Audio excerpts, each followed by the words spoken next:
March 2009. Care for cows in Vrindavan. Butchers in Braja, a cow's true friend. The cow that cried. New admissions. Care for cows in Vrindavan. CFC trustees Vraja Mohan Dasa, Hayavalabha Dasa, Amit Dhulani, Rakesh Rahira. Patrons Radha Jivan Dasa, Suresh Vajiani. CFC staff Kurmarupa Dasa, Dr. J.P. Lavanya Kesi Nisudana Dasa, Braja Gopal Dasa, Switzerland, Laxmi Rupa Dasi, Denmark, Jagannath Dasa, Isani Devi Dasi, Holland, Siam Hari, Vijay, Ramu, Santosh, Mithan, Sukumar. Editor Kurmarupa Dasa. Care for cows in Vrindavana is inspired by A.C. Bhaktivedanta Swami Prabhupada, founder Acharya International Society for Krishna Consciousness. Dear friends, February was a special challenge for us, especially in dealing with those who make a living by abducting cows for slaughter. We think it is appropriate to refer to them as butchers. Besides them, we have to face all kinds of intrigue from their covert accomplices who can fairly be called friends of the butchers. They pose as sympathizers and offer support, but only with intent to win our confidence so they can learn of our plans and thus weaken our defenses and alert our enemies. Their charming smiles and words are most deceptive. Sorry to say, but it seems that the values of the elite of modern India have changed. It is no longer the cow who is sacred, but it is profit that is sacred. Cow protection is being replaced by profit protection. This shift creates many new challenges for those of us dedicated to cow protection. Where there was once genuine support, we now find hostility. Our concerns for security were formerly minimal but now must be maximized. In light of this, we apologize for any neglect or delays you may be experiencing in our regular communication, sending of photos of your dear sponsored cows, and in updating our website. Jayasri Guru, Jayasri Gopala, Jayasri Gomata. CAREFORCOWS.org. Care for Cows in Vrindavan is a charitable trust registered in India, USA, Holland, and Switzerland. The CFC's Tafudas Thirigaur regularly patrols the Delhi Agra highway to attend to cows injured by reckless. Yudas Thirigaur has no choice but to be a Gosevak. Something from deep within impels him to tend to cows in distress. By profession he is an advocate, but his obsession with Gosevas steadily drags him away from his legal practice and family duties to tend to his growing self-appointed responsibility, to tend to all cows injured on the Delhi Agra highway between Chatta and Vrindavan. It has become unbearable for me to sit in my law office anymore, he told me. I must attend to the cows. I am not a rich man, he confessed, but I want to use all my energy to help the cows. I don't want to waste a moment. He regularly travels from Chatta to Vrindavan, distributing his calling card with his mobile number, beckoning all roadside businessmen to call him anytime they see a cow in distress. He claims that there is an average of 2 cows hit by careless motorists daily on the 20-kilometer stretch that he patrols. His efforts have brought him together with several veterinarians, Goshalas, and other like-minded people to form a community of Gosevaks dedicated to attending cows in distress. He has gradually organized Braja Saran from Barsana, Ananda Gopal Dasa from Kosi, PK. Gupta, a cow's true friend, reckless drivers. From Delhi, Dayaji Chaturvedi from Mathura, and Swami Krishnanand, Swami Purazotama, Bhaktabhusana Dasa, Kurmarupa Dasa, and TK. Jodari from Vrindavan to form an alliance of several trusts to tend to the plight of abandoned cows. He is presently working on what he calls his dream project to restore 2,500 acres of government land near Deeg and Badranath in Braja to create a natural habitat for abandoned cows.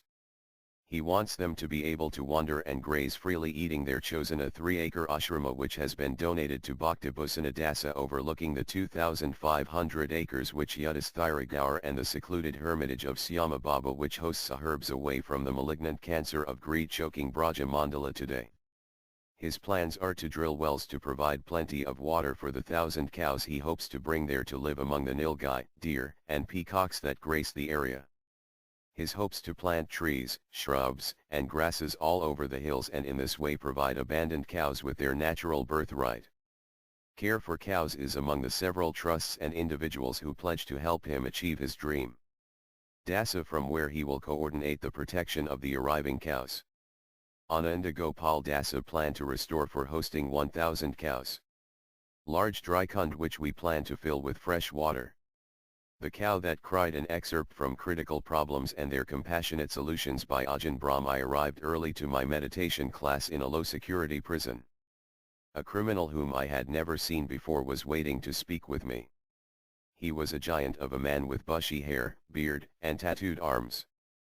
The scars on his face told me he had been in many a violent fight.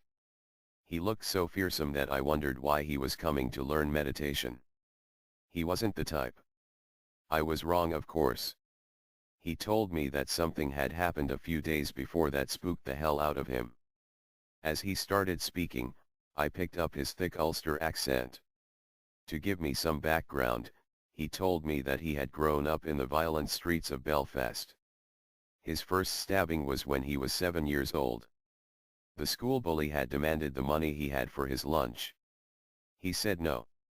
The bully took out a long knife and asked for the money a second time. He thought the bully was bluffing and refused to give it again. The bully never asked a third time, he just plunged the knife into the 7-year-old boy's arm, drew it out and walked away. He told me that he ran to his father's nearby house in shock with blood streaming down his arm. His unemployed father took one look at the wound and led his son into the kitchen, but not to dress the wound. The father opened a drawer, took out a big kitchen knife, gave it to his son, and ordered him to go back to school and stab the bully back. That was how he had been brought up.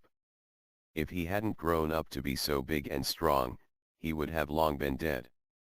The jail was a prison farm where short-term prisoners, and long-term prisoners close to release, could be prepared for life outside by learning a trade in the farming industry. Furthermore, the produce from the prison farm would supply all the prisons around Perth with inexpensive food, thus keeping down costs. Australian farms grow cows, sheep, and pigs, not just wheat and vegetables, so did the prison farm. But unlike other farms, the prison farm had its own on-site slaughterhouse. Every prisoner had to have a job on the prison farm. I was informed by many of the inmates that the most sought-after jobs were in the slaughterhouse. These jobs were especially popular with violent offenders. And the most sought-after job of all, which one had to fight for, was the job of the slaughterer himself. That giant and fearsome Irishman was the slaughter. He described the slaughterhouse to me: super strong stainless steel railings, wide at the opening but narrowing down to a single channel inside the building, just wide enough for one animal to pass through at a time. Next to the narrow channel, raised on a platform, he would stand with the electric gun. Cows, sheep, and pigs would be forced into the stainless steel funnel using dogs and cattle prods. He said they would always scream, each in their own way, and try to escape. They could smell death, hear death, and feel death. When an animal was alongside his platform, it would be writhing, wriggling, and moaning in full voice. Even though his gun could kill a large bull with a single high-voltage charge, the animal would never stand still long enough for him to aim properly.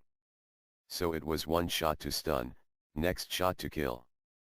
One shot to stun, next shot to kill. Animal after animal. Day after day. The Irishman started to become excited as he moved to the occurrence, only a few days before, that had unsettled him so much. He started to swear. In what followed he kept repeating, "This is the god-effing truth," as if afraid I would not believe him. That day they needed beef for the prisons around Perth, so they were slaughtering cows. One shot to stun, next shot to kill. He was well into a normal day of killing when a cow came up he had never seen before. This cow was silent. There wasn't even a whimper. Its head was down as it walked purposely, voluntarily, slowly into position next to the platform. It did not writhe, wriggle, or try to escape. Once in position, the cow lifted her head and stared at her executioner, absolutely still. The Irishman hadn't seen anything even close to this before. His mind went numb with confusion. He couldn't lift his gun, nor could he take his eyes away from the eyes of the cow. The cow was looking right inside him. He slipped into timeless spaces. He couldn't tell me how long it took, but as the cow held him in eye contact, he noticed something that shook him even more. Cows have very big eyes. He saw in the left eye of the cow, above the lower eyelid, water began to gather. The water grew and grew until it was too much for the eyelid to hold. It began to trickle slowly all the way down her cheek, forming a glistening line of tears. Long closed doors were opening slowly to his heart. As he looked in disbelief, he saw in the right eye of the cow, above the lower eyelid, more water gathering, growing by the moment, until it too was more than the eyelid could contain. A second stream of water trickled down her face. And the man broke down. The cow was crying. He told me that he threw down his gun, swore to the fullest extent of his considerable capacity to the prison officers that they could do whatever they liked to him, but that cow and tea dying. He ended by telling me that he was vegetarian now. That story was true. Other inmates of the prison farm confirmed it for me. The cow that cried taught one of the most violent of men what it means to care. On the cold, damp, and foggy night of January 2, 2009, a truck with 5 or 6 men stopped in front of our gate. They were armed and hostile and arrived with intent to steal our cows. One of them demanded that our guard surrender the keys to the gate, but he secured himself upstairs. The intruders jumped the gate and performed a thorough search of our facility. Since our cows are not tied up, they moved about restlessly in the fog, filling the night with the frantic ringing of their bells. The thieves next broke the lock on our front gate, but then mysteriously left without taking anything. We reported the incident to the local police and they advised us to hire 2 gunmen. Several of us volunteered to stand guard as well. By the kind arrangement of T.K. Joe Derry, we were supplied 2 men armed with shotguns for the next month. Unfortunately, they proved to be most incompetent, and though we changed them several times, we felt safer when they were not around. It became obvious that the gunmen had absolutely no interest in protecting our herd. One night we asked them to fire a warning shot into the air, and the cartridge exploded only after the 6th attempt to fire it. The gunmen were lazy, unreliable, and untrustworthy, and it soon became apparent that their only interest was that we protect their guns while they slept next to the cow dung fire and wake them periodically to serve them tea. It was obvious that they could easily be persuaded to become informers for the thieves. We felt great jubilation, relief, and more secure after they were fired. In any case, the break-in and frustration with the hired guards had a unifying effect on the volunteer Gosevaks at Care for Cows. Several stalwarts took 2 to 4 hour shifts each night between 8 p.m. and 4 a.m. Neighbors gave us their phone numbers and invited us to call them in the middle of the night in the case of an emergency. Mr. P.K. Gupta, a wealthy businessman, butchers in Braja from Delhi, donated floodlights and pledged to arrange a siren to distract and scare off any intruders. Dr. Saurabh from Faridabad supplied us with surgical tubing to fashion our custom metal slingshots, which fire glass marbles, steel ball bearings, or alternatively, metal staples. A local carpenter crafted a small crossbow with bamboo arrows for helping repel the thieves, who are known to be well armed. We fashioned a spear, a hatchet, and cayenne pepper bombs to engage the thieves, and Molotov cocktails to attack their conveyance. Since foreigners are not allowed to obtain licenses for firearms, we are only able to secure an air rifle for protection. Hence, our arsenal is not so formidable, yet we are prepared to defend our herd at all costs. By the end of January, we felt that Care for Cows was reasonably secure, but we received several reports that cows were being stolen in other places around the town, some as late as 5 a.m. We got permission from the local police to patrol the streets by motorcycle as a service to the rest of the community. Every night 2 or 3 of our volunteers patrol areas that street cows frequent, and at times we are accompanied by police or concerned residents with gun permits. Our objective is to locate the butchers, notify the police, and then help chase them out of town. By February 18, 2 abductions had been reported, and we learned from interviewing several night guards in Chaitanya Vihar that butchers had congregated in front of Radhi Dhamma. The guards reported that at 4:30 a.m. 2 trucks and 15 men armed with the guns and sharp swords stopped there. 6 armed men jumped out and loudly announced that if anyone comes out of their house, it will only be to meet with death. While they stood intimidating several residents in the neighborhood, another 5 men forced several street cows on their truck by prodding them with swords. The remainder of the men carefully guarded the truck and sped off after loading some cows. Several men rode in the back of the truck poised to shoot or throw rocks at all who attempted to pursue them out of town. It is interesting to note that this incident took place hardly 200 meters away from the local police station. We left an emergency phone number with night guards in the area, and since then, whenever they sight butchers in the area, they call us immediately. 2 or 3 other men live in the area and have pledged to jump into action whenever needed. A vigilante group to protect the street cows had formed. On the night of February 22 we received a call from concerned guards who had sighted about 5 butchers in a Tata 407 truck. They had thrown rocks at the butchers from the rooftop and effectively chased them away. We rushed to the scene after the butchers had fled, but were pleasantly surprised to find a policeman and several armed local men who had joined the cause of protecting the cows. Our numbers were increasing. On February 26 at 3 a.m. we received a call from vigilante guards again. We quickly scrambled 2 motorcycles and 3 men, leaving one to protect care for cows. Again we arrived at the site of the attempted abduction after the butchers had fled, but the vigilantes stayed on, sharing their experience while confidence and camaraderie grew. We formulated a more effective strategy to encounter the butchers and return to care for cows. Around 4 a.m. we received another call from the vigilantes, who again sighted the same group of butchers now parked near the Sandipani Muni School. They agreed to stay quiet until the rest of us arrived to make a joint attack. We set out from care for cows in 2 groups using 2 different routes to reach the parked truck. We arrived in less than 5 minutes and immediately attacked the truck with strong slingshots, firing steel ball bearings. Caught by surprise, the butchers immediately fled towards their planned exit, where an ambush awaited them. We followed the Tata 407 as it began to pick up speed, and the men in the back started to hurl rocks at our motorcycles. When they reached Radhi Dama, 2 licensed rifles roared loudly, striking the truck, which now recklessly turned the corner and sped towards the highway.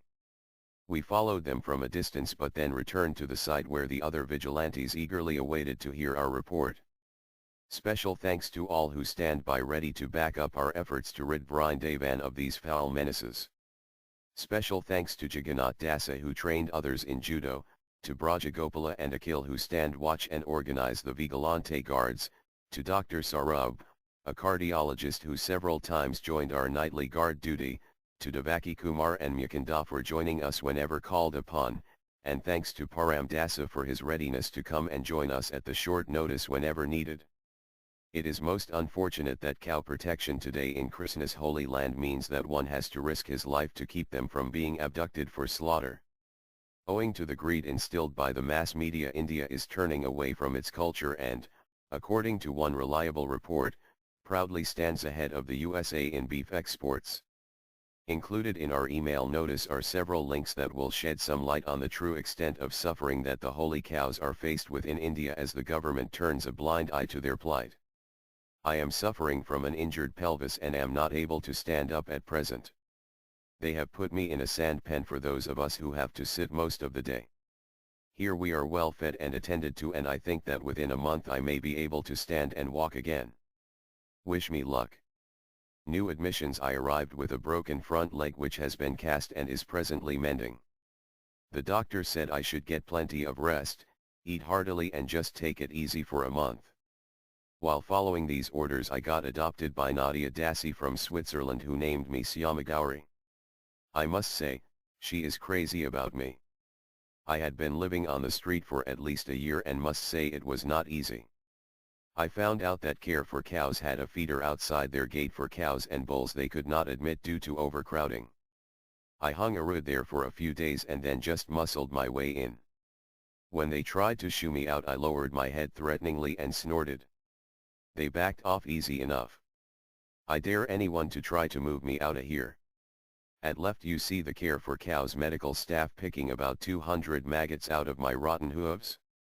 It wasn't exactly like a beauty parlor pedicure, but I must say they were thorough. Next they treated me for parasites and ticks and gave me a good brushing. Then they fed me lavishly and gave me all kinds of encouragement to boost my self-esteem. I can feel my attitude toward the human race already starting to improve, and I have decided to stop pouting, pick up my spirits and push on. I literally got run over by a car and my pelvis is seriously injured. Yudhishthira Gaur arranged to bring me here. The jury is still out with the verdict if I will be able to walk again. I have no appetite but have accepted a few bananas from those who showed the most concern for me. I need all the good wishes I can get. New admissions: I was injured on the highway and also saved by Yudhishthira Gaur.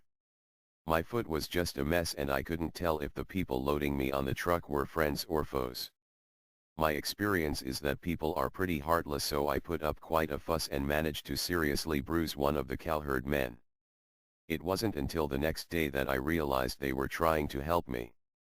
Since then, I have been apologetic and well behaved. I'm flattered that even though I just got here, they featured me on the cover of this month's CFC newsletter. Things are looking up for me. Akhil Singla, Anna Nikolaeva, Amit Goswami, Anatolij Dorogodin, Andres Porofijevs, Anna Leonova, Anna Mityashina, Anne-Marie Felon, Anana Raikovetisyan Area and Vijta Atanu Dasa Bharat Jasing Hani Chandramukha Dasi Devala Dasa Dominic Blitz aka Gopi Elinakir Philip Karganjia Gauran Gapri Yadasi Gottfried Rainer Heimwati Greenberg Hams Avatar Dasa Julia Erdem Isani Dasi Jagannath Rao James Moore Janet Urbansik Jennifer Beckman Yahanava Dasi Katerina Polonsky Katyayani Dasi Keshvara Priya Devi Kirta Seth Kitri and Rita Labangalatika Dasi Lilia Tonava Lisa Kubis Madhava Dasa Manoj Kumar Vadavid Mariana Polinsky Mayapur Fiorentino Mun Komer Nalini Gagar Nira Rishi Nishant Vashist Nityananda and Dasa and Kapadayashi. May cows stay in front of me, may cows stay behind me, may cows stay on both sides of me. May I always reside in the midst of cows. Hari Bhaktavila 16.252. The cows send their heartfelt thanks to those who assisted during February 2009. Thank you from the cows: Priya Krishnan, Radha Jivan Dasa, Radha Mohan Savak, Radha Patti Dasa, Rohini Sudha Dasa, Rus Yuan Sasameda Dasi, Sarah Needs Wiki Santosh Dasa, Swan Ng Sujatha Vishnoi TK Jodari Tal Vidal, Tatiana Gainenko, Tatiana Leonova, Tusta Krishna and Stephanie Vera, Elizarova Vidyazagar, Lakan Vikas Shah, Vladimir Ivanov, Vyasipada Dasa, Yajanavika Dasa, Yogamaya Dasi, Yulia Chernyiva.